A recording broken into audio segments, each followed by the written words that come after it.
चलिए डिस्कस करते हैं आज के पास्ट ईयर क्वेश्चंस। और पहला क्वेश्चन जो आपके सामने है वो ये रहा, find the intensity at a point on a screen in Young's double slit experiment where the interfering wave have a path difference, first है π/6, सेकेंड है π/2। अब आपसे इंटेंसिटी पूछा है यंग्स डबल स्लिट एक्सपेरिमेंट के अंदर। अच्छा, जो इंटरफेयरिंग वेव है उनका पाथ डिफरेंस नोट करें, पाथ डिफरेंस, ठीक है, वो है π/6। बहुत बच्चों को कंफ्यूजन होता है फेज डिफरेंस और पाथ डिफरेंस में। यार पाथ डिफरेंस का ना बेसिक अर्थ ये होता है, देखो मान लो ये ना स्लिट है अपना, ठीक है, और ये स्क्रीन है। अब यहाँ पे एक लाइट वेव जाके इंटरफेयर करके यहाँ पे फ्रिंज बना गया, ठीक है।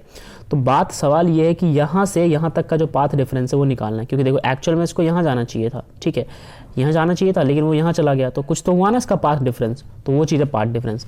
वेयर एज फेज डिफरेंस अलग चीज़ होता है, जब दो वेव ट्रेवल करते हैं, ये वेव यहाँ से और ये वेव यहाँ से ट्रेवल कर रहा है, तो आप नोटिस करो ये जो है ये इसका फेज यहाँ से शुरू हो रहा है, इसका फेज यहाँ से, तो जो इनके एंगल में डिफरेंसेस आता है ना, that is all about your phase difference. तो ये चीज़ आप समझ गए। चलिए क्वेश्चन पे वापस आते हैं। सिंपल सा क्वेश्चन है, आपके पास क्या गिवन है, पाथ डिफरेंस गिवन है और आपको निकालना है इंटेंसिटी। तो यहाँ पे देखो इंटेंसिटी का फॉर्मूला कुछ इस प्रकार से होता है, I is equal to 4 times I naught cos square 5/2, right, cos square 5/2। अब यहाँ पे आप देख सकते हो कि सारी वैल्यूज आपको मालूम ही है क्या क्या हो गया। फाई तो आपको पता है ना, यहाँ पे फाई होगा, थीटा कुछ भी मान लो, फेज डिफरेंस होता है। चलो अब आते हैं इसके सॉल्यूशन पे। तो देखो सॉल्यूशन मैं आपको खुद से करा के दिखाता हूँ आपको इसका प्रॉपर सॉल्यूशन क्या होगा। सबसे पहले इंटेंसिटी निकालने के लिए आपको वहाँ पे चाहिए फाई, समझ गए। अब यहाँ पे हम फाई निकालेंगे, फाई होता है फेज डिफरेंस। तो मैं लिख रहा हूँ यहाँ पे आपके लिए फेज डिफरेंस, राइट, PD लिख रहा हूँ फेज डिफरेंस। फेज डिफरेंस का फॉर्मूला बनता है 2π lambda multiply by 2π lambda multiply by path difference, ठीक है। अब कंफ्यूजन होता है ना कुछ लोगों को पाथ और फेज डिफरेंस में, तो यहाँ पे मैं प्रॉपर लिख देता हूँ। चलिए अब यहाँ पे आपके लिए मैं फेज डिफरेंस को 5 से लिख देता हूँ, 2π डिवाइडेड बाई लैम्डा। अच्छा अब पाथ डिफरेंस देखो पहले वाले केस में क्या दिया हुआ है, यहाँ पे नोटिस करो π/6 दिया हुआ है, तो यार चुपचाप यहाँ पे लिख लो π/6, शोर मत मचाओ, चुपचाप लिख लो। चलो यार इसे सॉल्व करते हैं अच्छे से। अच्छा यार λ/6 है ना, π/6 बोल दिया गलती से, λ/6, ओके चलो करेक्ट करो, λ/6। अब यार जो वैल्यूज कट रही है उसको काट लो, है ना, इसे कट कर दो, यहाँ से कट होके 3 आ जाएगा, तो आपका जो 5 आएगा पहले केस में वो आएगा π/3। इस बार कंफर्म π/3 है, ठीक है, पाई है। चलो यार ये निकल के आ गया आपका फाई, यानी कि फेज डिफरेंस। अब बात करते हैं फॉर्मूले की। सिंपल इंटेंसिटी का फॉर्मूला आप सबको पता है, अभी भी मैंने आपको बताया था, ठीक है। वहाँ पे ये वैल्यूज पुट कर देनी है, I is equal to 4 times I naught cos square 5/2, ठीक है, ये चीज़ ओके। नोटिस कर लो इस चीज़ को एक बार फिर से। अब मैं यहाँ पे पुट करने जा रहा हूँ वैल्यूज़, सब्सटीट्यूट करूँगा वैल्यूज़। तो I इंटेंसिटी निकालना है हमें, राइट, ये निकालना है। चलो तो इंटेंसिटी निकालते हैं, 4 अपनी जगह पे, I नॉट अपनी जगह पे, कॉस स्क्वायर अपनी जगह पे, 5 की जगह हम वैल्यू पुट करेंगे π/3, राइट, तो यहाँ पे वैल्यू पुट कर देंगे π/3, ठीक है। और ये नोटिस कर रहे हो ये 2 नीचे है, तो इसकी जगह हम यहाँ पे 2 डाल देंगे, ठीक है। तो ये 2 जो है ये 2 ऊपर चला जाएगा, तो 3 के पास 2 जाएगा तो बन जाएगा 6। तो I बराबर हो गया 4π I नॉट कॉस स्क्वायर, अब आ जाएगा ये π/6, राइट, ये सारी वैल्यूज आ गई।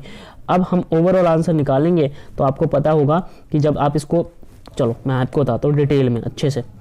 यहाँ पे आप लिखो I is equal to 4I naught cos square. अब पाई की जगह आप 180 लिख सकते हो ना, 180/6, ठीक है, तो ये कट के आ जाएगा 30 डिग्री, ठीक है, तो कट के आ जाएगा 30 डिग्री, तो I is equals to 4I naught cos square 30 degree. अब कॉस 30 की वैल्यू आप सबको मालूम है, कॉस 30 की वैल्यू होती है √3/2, तो यहाँ पे पुट कर लो। तो चलो यार कॉस 30 पुट करते हैं, तो I is equal to 4I naught cos 30 है √3/2, यहाँ पे पुट कर दो √3/2 का स्क्वायर। अब जब आप यहाँ पे स्क्वायर पुट करोगे तो ये √3 का स्क्वायर 3 बन जाएगा, तो ओवरऑल आंसर आएगा I is equal to 4I naught 3/2, right, sorry 3/4, ठीक है। अब इस 4 से 4 कट जाएगा, तो यहाँ पे मैं फाइनल आंसर लिख रहा हूँ, वो आ जाएगा 3 टाइम्स I नॉट।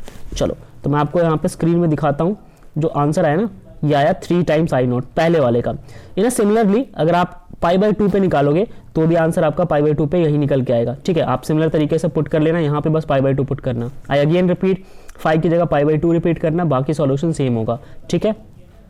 अब डिस्कस करते हैं नेक्स्ट क्वेश्चन। सेम क्वेश्चन है, यहाँ भी आपसे इंटेंसिटी पूछा हुआ है यंग्स डबल स्लिट एक्सपेरिमेंट के अंदर स्क्रीन के ऊपर, जहाँ पे जो इंटरफेयरिंग वेव्स है ना उनकी इंटेंसिटी जो है इक्वल इंटेंसिटी है और उनका पाथ डिफरेंस जो है वो है π/4। सेम क्वेश्चन है, सेम तरीके से सॉल्व करेंगे। पाथ डिफरेंस है π/4, बस इतना याद रखना। अच्छा, आपको इंटेंसिटी निकालना है यानी कि आपको आई निकालना है, तो आप फॉर्मूला लिख लो। तो आई इज इक्वल टू, आपको पता है आई नोट कॉस स्क्वायर 5/2 होता है। ये चीज़ आपको मालूम है, केवल फाई नहीं पता, ठीक है, फाई नहीं पता ना, फेज डिफरेंस नहीं पता। पाथ डिफरेंस तो दिया ही हुआ है ना, पाथ डिफरेंस तो दिया हुआ है π/4, बट फेज डिफरेंस नहीं पता, जैसा हमने पिछले क्वेश्चन में किया था। चलो इसे सॉल्व करते हैं अगर नहीं पता तो, ठीक है। आइए इसे सॉल्व करते हैं और इसके जगह हम क्या करेंगे, सबसे पहले निकालेंगे फाई, ठीक है। अगर फाई की बात करें सबसे पहले हम निकालेंगे फाई, तो फाई जो हमारा निकल के आएगा वो कुछ इस प्रकार से निकलता है 2π/λ मल्टीप्लाई बाई पाथ डिफरेंस, ठीक है। अब यहाँ पे आप फाई रहने दो, 2π अपनी जगह पे रहेगा, divided by lambda. Path difference क्या है, देखो ध्यान से, पाथ डिफरेंस पहली बार में क्या है π/4, तो लिख दो यार यहाँ पे π/4, ठीक है, कोई समस्या तो है नहीं। चलो लिखते हैं यहाँ पे π/4, ये था हमारा पाथ डिफरेंस। अरे यार पाई की जगह नहीं, λ/4, हर बार मैं यही गलती करता हूँ, देख के गलत पढ़ता हूँ, λ/4। चलो अब यार जो वैल्यू कट रही है ना उनको काट लो, तो लैम्डा से लैम्डा कट जाएगा, 2 से 4 कट जाएगा 2 टाइम्स, तो फाई आपका निकल के आएगा π/2, ठीक है। ये आ गया आपका फेज डिफरेंस, समझ गए। अब इस फेज डिफरेंस को आप पुट कर सकते हैं इस फाई की जगह पे, जब आप इंटेंसिटी निकालोगे तो अभी निकाल लो ना, अब टाइम थोड़ी है आपके पास। चलो यार निकालते हैं इस लेम जोक के बाद। तो I is equals to I naught cos square phi की जगह π/2, ओके।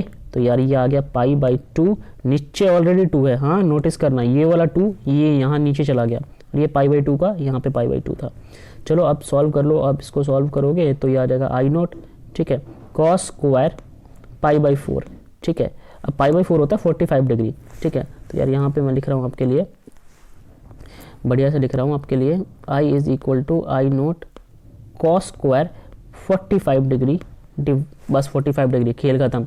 अब 45 की वैल्यू क्या होती है, 45 की वैल्यू होती है 1/2, क्या होती है 1/2। तो आई इज इक्वल्स टू आ जाएगा आई नोट कॉस 45 की जगह डाल दो 1/2, अब ये आ गया 1/2 का स्क्वायर, तो यहाँ पे सॉल्व करोगे तो ये आ जाएगा 1/4, तो ओवरऑल आंसर निकल के आ जाएगा आई बराबर 4, आई नोट डिवाइडेड बाई 4। तो आई होप आप ये चीज़ समझ गए होगे, आप यहाँ पे चेक भी कर लेना, आपको मिल जाएगा, ठीक है, आपको आपका आंसर मिल जाएगा जो हमने सॉल्व किया है, ठीक है। तो यार ये था हमारा थर्ड क्वेश्चन। इसका सेकंड पार्ट है, वहाँ पे पार्ट डिफरेंस है π/3, तो वही सेम कहानी करना है। पाथ डिफरेंस जो है क्या है π/3, फिर से नोटिस करो, तो ये पाथ डिफरेंस की जगह पुट करोगे आप π/3, सारी वैल्यूज कट करके फेज डिफरेंस निकाल लोगे। पाथ डिफरेंस से फेज डिफरेंस, दोहरा दो फिर से, पाथ डिफरेंस दिया हुआ है, फेज डिफरेंस निकालना है, इस वाले फॉर्मूले में पुट करना है, आंसर आ जाएगा। तो यार ये दो सिमिलर टाइप के हमने न्यूमेरिकल्स लगा लिए, ठीक है। तुम लोग कहते रहते हो न्यूमेरिकल्स चाहिए, लो यार ये न्यूमेरिकल्स है वो पास्ट ईयर के, so you can now feel the quality of questions. आगे बढ़े जरा, चलिए यार चौथा सवाल लगाते हैं, बढ़िया क्वेश्चन है चौथा। इसमें बोला हुआ है laser light of wavelength 640 nanometre, ये इंसिडेंट करता है एक स्लिट के ऊपर, पेयर्स ऑफ स्लिट के ऊपर, ठीक है, और प्रोड्यूस करता है इंटरफेरेंस पैटर्न, जिसमें जो ब्राइट फ्रिंजेज है ना वो तो 7.2 mm से नैनोमीटर से सेपरेट हो जाते हैं। अच्छा अब इसको यार फील कराना चाहिए ना मुझे तुम्हें। चलो मान लो ये स्लिट है, ठीक है, इस स्लिट से देख लिया, ये पेयर ऑफ स्लिट है, इससे टकराने के बाद कोई भी लाइट रे जो है वो इंटरफेरेंस पैटर्न प्रोड्यूस करता है। मान लो यार ऐसे मान लो इंटरफेयर हो गया होगा, ठीक है, समझदार तो हुई, फिर भी करवा रहे हो मुझसे। चलो अब ये स्क्रीन है, अरे ब्लू बनाया था ये गायब हो गया, बढ़िया। इस स्क्रीन पे अब सीरियस हो गए समझना, इस स्क्रीन पे जो फ्रिंजेस बने ना यार वो फ्रिंजेस बने हैं ब्राइट फ्रिंजेस, ठीक है। अच्छा ब्राइट डार्क दोनों ही बनेंगे, बट अपने को ना ब्राइट फ्रिंजेस का सेपरेशन दिया हुआ है। तो मान लो यहाँ पे बना होगा ब्राइट, ठीक है, इस ब्लू वाले पॉइंट पे बना होगा ब्राइट, तुम्हारे लिए ऐसा ऐसे जूम करना पड़ेगा, डार्क ही कर देता हूँ मैं। चलो ये बन गया यहाँ पे ब्राइट फ्रिंजेस। अब मैं रेड से बनाऊंगा ना वो होगा डार्क, ठीक है, ये अगर डार्क, अगला जो ब्लू से बनाऊंगा वो होगा ब्राइट, ठीक है, ब्लू ही हुआ है ना सिलेक्ट। चलो ये है अगेन ब्राइट।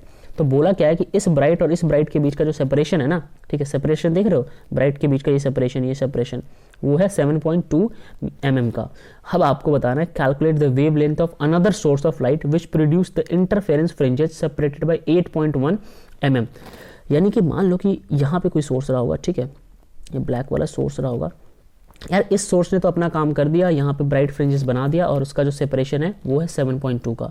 आपको बताना है कि ऐसे ही कोई एक और सोर्स है जो कि सेम काम कर रहा है, उनका सेपरेशन जो है वो 8.1 का है, उसके द्वारा बनाया गया इन ब्राइट फ्रिंजेस का सेपरेशन है 8.1 का। समझ रहे हो ना बात? तो उस सोर्स का वेवलेंथ क्या होगा जिसने 8.1 का बनाया। ओके, तो चलो यार उस चीज़ को समझेंगे। फिर क्वेश्चन के दूसरे पार्ट में बोला हुआ है कि तब का तब देखेंगे ना, पहले सॉल्व कर लेते हैं। तो आपको यार एक बात तो मालूम है कि आपको सबसे पहले फ्रिंज विड्थ निकालना पड़ेगा, ठीक है। तो सबसे पहले फ्रिंज विड्थ निकालते हैं। तो फ्रिंज विड्थ का फॉर्मूला होता है beta is equals to D divided by D lambda divided by small d. अच्छा, कुछ लोगों को नहीं पता कि स्मॉल डी कैपिटल डी क्या होता है, तो उनके लिए यार स्पेशल, उन्हीं के लिए एक्सक्लूसिव आपको बता दूँ, ये होता है स्मॉल डी, जो सेपरेशन होता है ना, स्लिट के बीच का गैप होता है। और ये जो होता है ना, क्या, डिस्टेंस फ्रॉम स्लिट टू, ये आपका जो स्क्रीन है ना, बढ़िया सा LG का स्क्रीन लगा रखा है, उनके बीच का डिस्टेंस होता है कैपिटल डी। तो भाई ये चीज़ यार याद होनी चाहिए तुम्हें। चलो, अब beta is equals to D lambda divided by d. अच्छा, लैम्डा भी बताऊँ क्या? अच्छा, बता ही देता हूँ लैम्डा भी। ये जो वेव दिख रहा है ना, ये ब्लैक वाला सोर्स है यार, चिल्लाना मत, ये सोर्स है, इससे जो वेव निकलेगा उस वेव का वेवलेंथ, ठीक है। तो यार ये हमारे पास फॉर्मूला है। अब इस फॉर्मूले में आपको पता है पहले जो कि वो वेव जो कि 7.2 का, मतलब जो गैप था इनके दो ब्राइट फ्रिंजेस का जो गैप था 7.2 का, तो जो वेव ऐसा कर रहा था उसका वेवलेंथ है 640 नैनोमीटर, ठीक है। बाकी उसका जो बीटा है वो है 7.2, तो बीटा की जगह पुट कर दो वैल्यूज़, ठीक है। इसको यार नैनोमीटर को मीटर में कन्वर्ट कर लेना। बाकी डी अपनी जगह है, लैम्डा जो है वो यहाँ पे 640 है, उसको डाल दिया, इसको अगेन कन्वर्ट कर लिया मीटर में। अब यहाँ से डी बाई डी की वैल्यू जो है वो निकल के आ जाएगी कुछ ये इस प्रकार से, समझदार हो, निकल गया। अब बारी आती है दूसरे सोर्स के वेवलेंथ की। तो उस केस में भी आप मान लो कि उसका जो सेपरेशन है वो बीटा डैश, वो ये दिया ही था क्वेश्चन में आपके पास, उसका आपको बस वेवलेंथ नहीं पता, लैम्डा डैश कर लो, उसको वैल्यू पुट करो। कहाँ पुट करोगे? इसी फॉर्मूले में, बीटा की जगह ये वैल्यू पुट करोगे, ये याद है ना, इसको कन्वर्ट कर दिया, तो इस बीटा की जगह वैल्यू पुट कर दिया। डी बाई डी अपनी जगह है, डी बाई डी अपनी जगह है। लैम्डा की जगह हमने क्या इस्तेमाल किया दूसरे के लिए? लैम्डा डैश इस्तेमाल किया। अब देखो, जो ये डी बाई डी है ना, दोनों के लिए तो सेम ही है, क्योंकि दोनों सेम ही तरीके से वो कर रहे हैं, इंटरफेयर कर रहे हैं, तो डी बाई डी जो है वो दोनों के लिए सेम होगा। और यहाँ बोला भी हुआ है ना, calculate the wavelength of another source of light which produce interference fringes separated by 8.1 nanometre using the same arrangement. तो अरेंजमेंट सेम है ना, ये अरेंजमेंट सेम है यार, डी डी, ये कैपिटल डी और स्मॉल डी वाला खेल है वो सेम है उसके लिए भी। तो यार ये चीज़ देखो, डी बाई डी की वैल्यू जो है ये वाली, ये यहाँ पे वापस पुट कर दो, ठीक है। इस वाली इक्वेशन में यहाँ पे नोट करो, यहाँ पे पुट कर दो यार, आप यहाँ पे पुट कर लोगे, ठीक है। ये सारी वैल्यूज ऑलरेडी थी, डी बाई डी आ गया यहाँ पे, लैम्डा डैश आराम से निकाल लोगे। तो ये हमारे क्वेश्चन का पार्ट था। अब इसका सेकंड पार्ट ना मैं आप पे छोड़ता हूँ, बड़ा सिंपल सा है, वो आप निकाल लोगे, ठीक है। तो यार यही था आज के लिए, उम्मीद करते हैं आपको ये पसंद आया होगा। अगर पसंद आया तो make sure you like this video, also आप इन सारे क्वेश्चंस को प्रैक्टिस करें, ठीक है। मिलते हैं नेक्स्ट वीडियो में, बाय।